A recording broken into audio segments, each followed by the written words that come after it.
Good afternoon.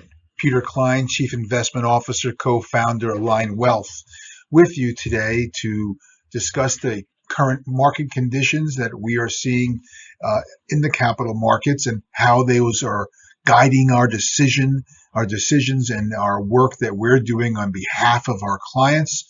And of course, we thank you for your continued vote of confidence in our work, be it in the investment management side of the firm as well as our planning and communication side. So a lot to cover. We'll get through it. Let me advance the screen. And where are we now? So, of course, everybody is talking about the debt ceiling angst. And allow me to give you some facts on this that I found interesting. So, the debt ceiling back and forth has been going on for, I think it was 78 different times since 1960, about 2/3 of which was during a Republican administration, and I guess 1/3 during a Democrat administration. Be that as it may, there's a lot of this going on, and the way one pundit put it to me was, imagine if you were out and you spent money and you bought a bunch of stuff and and then the bill came and the statement came and you decided, you know what, I don't want it. I think it's too aggressive for me to be spending this money. I'm not going to spend it. Be that as it may, you already spent the money. You already went to the restaurant, let's say, or you bought the car and now you own it, and now you sort of can't just return it. That's sort of what's happening here. The Congress has appropriated the funds, have spent the funds, have voted on it, and now we're sort of playing this back and forth about paying for it. It will get done. It always has. There's no way any Congress or administration is not going to make it happen. It'll probably get kicked out for another year. That's probably what's going to happen. More politicizing, but I believe we'll have some, perhaps some volatile days ahead, but at the end of the day, America will pay its bills. Now, the bigger problem is the debt, which is increasing, which is causing this debt ceiling angst. And we have been early on this. Recall some of our prior videos a year, 18 months ago about the debt clock and the ever increasing amount of the United States debt versus its GDP. And what is most pernicious about this debt level, less so from the perspective of the amount, more so, as the next slide shows you, about the costs that are involved in maintaining this debt. Now, go back a year and a quarter, a half ago, and that cost was was palatable. You could handle it. It was 1-2%, maybe less than 2, definitely less than 2. Well, that's not the case anymore. You see, now we have a more substantial cost to interest that we're paying on, and that interest expense can crowd out. That's the economic term that's used, folks, is crowding out. It could crowd out a lot of the other line items in the country's budget. And what are they going to cut? They're going to cut Medicare, Medicaid? I don't think so. Military? Don't think so. Defense? Not a way. Not a chance. And so you're left wondering where is the money going to come from? And the bills come and due. And so, we need to fix this, and we need to efficientize our government, no doubt. Debt ceiling has to get, we got to pay our bills. But once we're done with that, sort of that game of chicken, we need to be focused on this. And here's what I think might be the way we get it done. I think it's going to be one of these things where, the bond vigilantes, you may remember that term from back about 15, 20 years ago, where these bond investors demanded more return on their bonds, therefore higher interest rates to to be able to deal with the potential risks of more and more debt, and that pushed the government into making decisions with respect to their spending. So I think that's the better way. I think a market based solution is better than a government based solution. Okay, valuations matter. As you know, we're big on that here at Align Wealth, where we focus a fair amount of our work on what's the price of the investments we are buying. When they go back and look at the long term and they try to identify, academics try to identify the factors that are most important in determining a price of a stock or how an investment will do over time, it always comes back to the same thing. What did you pay for it? For that is the determining factor, not who's in the White House or not the level of interest rates or earnings growth. Those matter less so, a lot less so than the valuation of what you're buying. And just think about it from a perspective of a home. In 2005, 6, you could have bought a home. It was quite inflated. It was a bit of a bubble. And then if you bought that same home just 2 or 3 years later, you would have had a much different glide path of success in the value of that asset. You could say the same thing about buying equities in 09 versus 06, right? So same kind of deal. The price matters. And so here we're seeing the cyclically adjusted price to earnings ratio. This is our friend Robert Shiller's Nobel-winning work from Yale University. And you could see how much it's above the long-term average. That has us concerned. So valuation's not a positive right now. And here you see it again across the S&P 500, how you see from EV, enterprise value to sales, here's Shiller's CAPE, price to book, pretty much everything. This is the one we focus a fair amount of attention on, price to free cash flow. Not as red as the others, but still certainly not in the green. And coupled with the confluence of other indices, you could see here, other metrics, you could see why we're somewhat cautious in here. And the other part of the cautious stance that we're currently espousing is the fact that we have what is a bit of a narrow market, right? The weight of just 2 stocks in the S&P 500 is at north of 13%, right? The weight of the largest one stock is 7%. This is much frothier, much narrower than the TMT bubble and the GFC previously. We don't like to see this. We'd rather see a bit more of a wide breadth market where many positions, many stocks are working, not just a couple, where that would be somewhat disconcerting. It is disconcerting. In fact, 2 of the largest companies in the S&P have valued at almost double the combined market capitalization of the entire energy and material sectors. So let's just think about that for a second.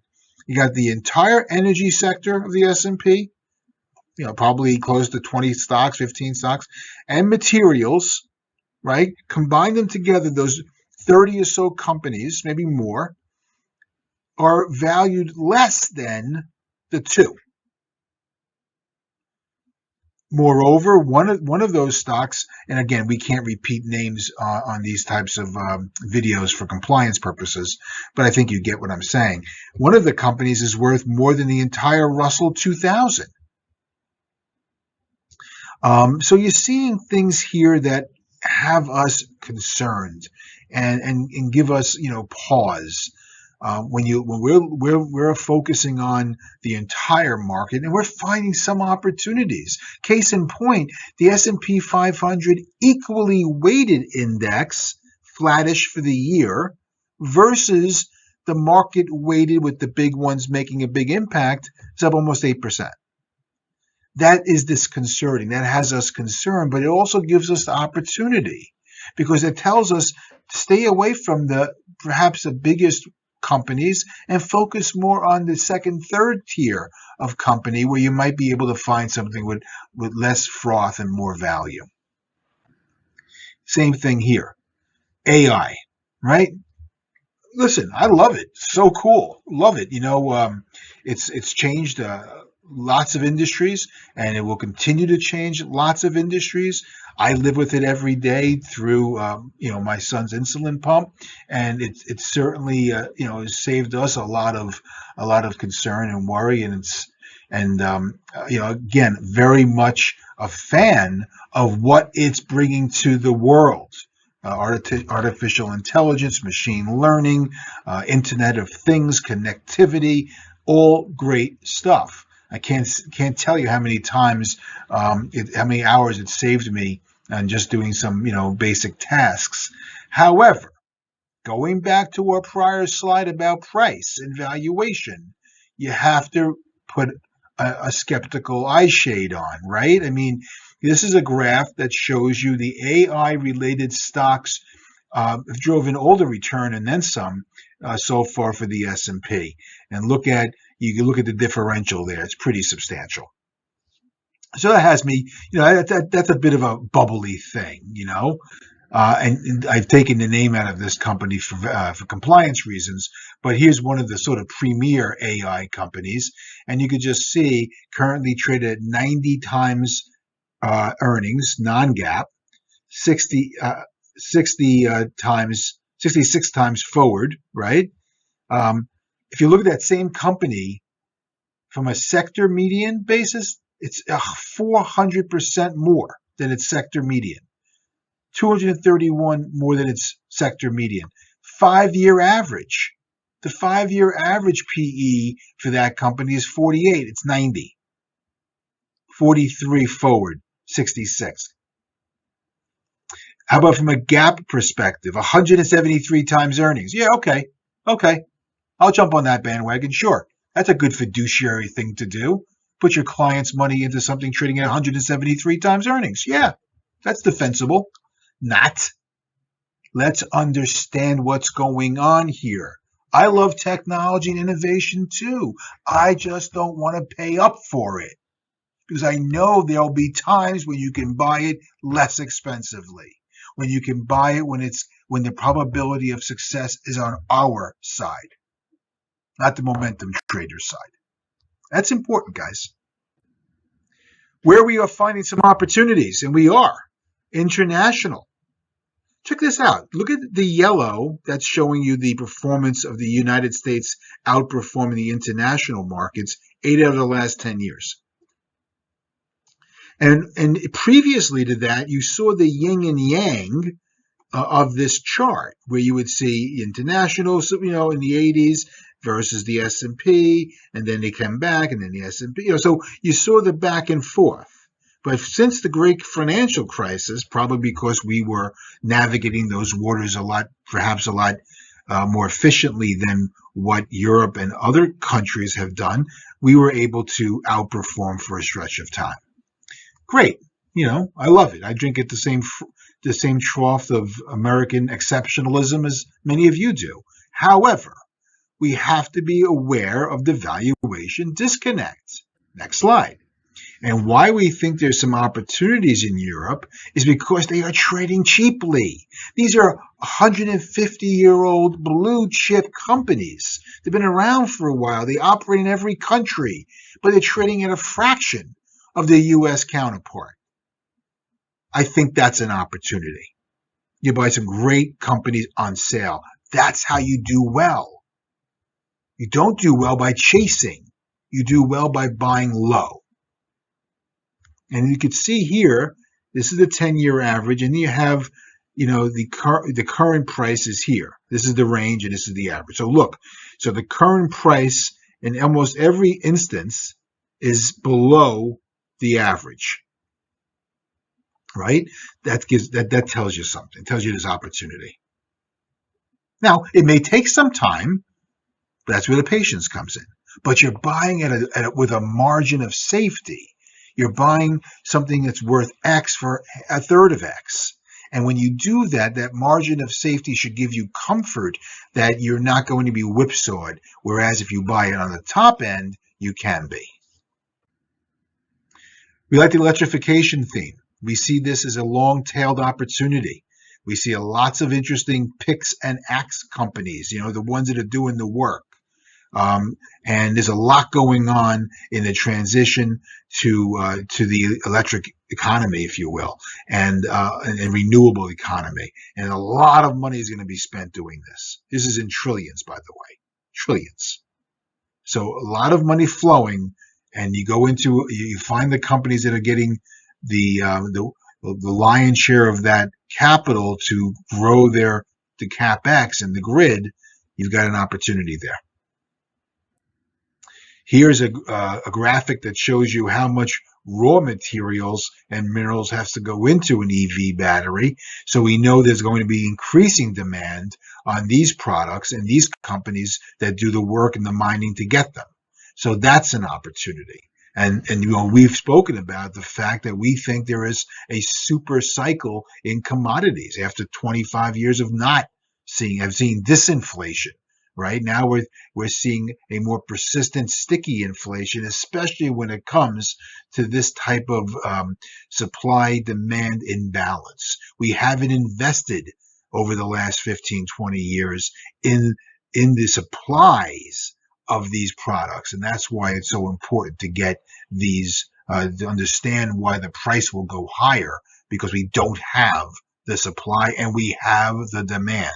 The net zero movement is alive. It's not going away, and it's going to have a considerable impact on the cost and the inflation of those particular minerals, which will flow through to the economy. We also believe that there's a new regime in town, and active management is back, and passive will be less so. So we think that you're going to start seeing more of these numbers where you see active managers outperforming, whereas they weren't in the prior regime of ultra low interest rates, which stoke the highest cap weighted stocks. Now we're seeing opportunities to find those special opportunities outside the market, outside the index. Water infrastructure, we've been talking about that for almost 15 years.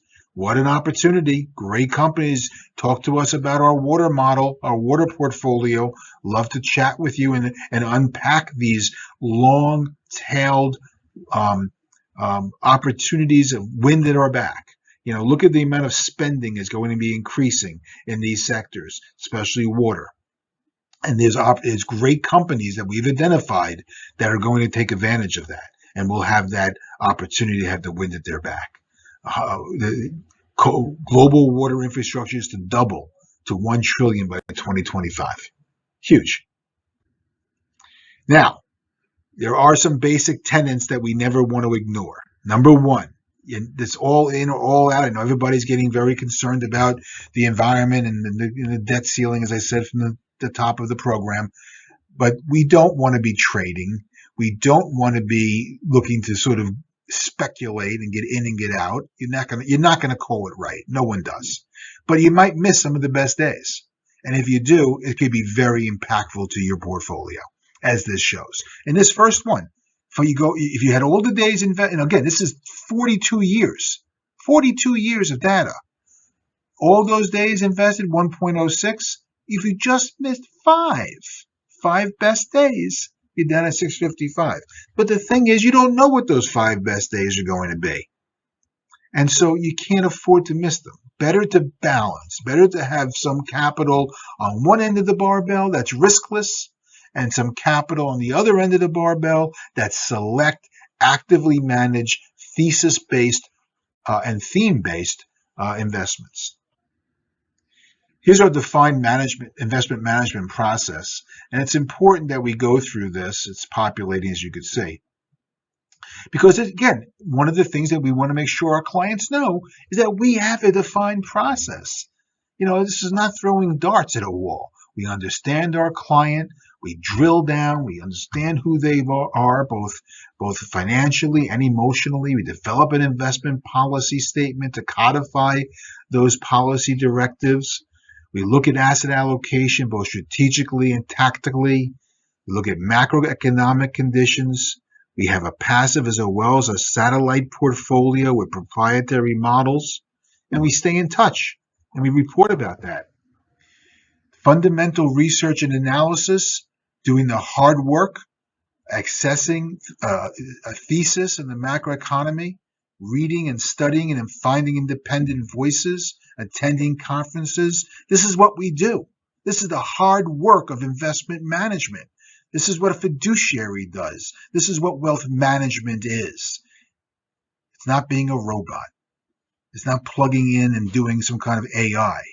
It's understanding who our clients are and understanding the science of finance.